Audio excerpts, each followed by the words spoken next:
Exubérance de la nature, rigueur intérieure du couvent. Des bandes tracées à l'ordinateur dans les années 60, abstraction géométrique de Vera Molnar. Un jeu de correspondance avec les piliers de l'édifice et les pans de verre sertis de béton. Plus qu'une exposition, c'est une invitation au dialogue entre des œuvres plastiques et l'œuvre imposante d'un architecte. Vous voyez l'œuvre que nous avons devant nous, cette grande sculpture de Jan Teyssen, placée dans l'atrium, joue sur les hauteurs différentes des plafonds et s'intègre parfaitement avec l'architecture du lieu. Donc c'est un dialogue pas intellectuel, mais visuel.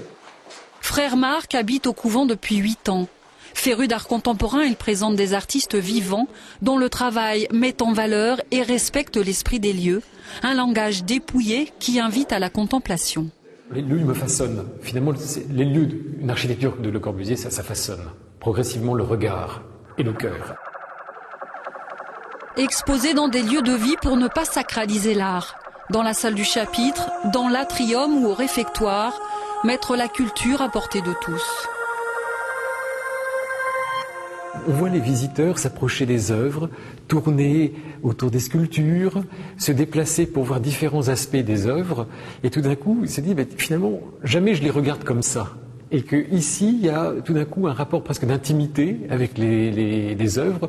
Finalement, les gens se laissent apprivoiser par l'œuvre progressivement et entrent dans une connivence, enfin un dialogue, une rencontre avec une œuvre. Et moi, c'est ça que je trouve très important.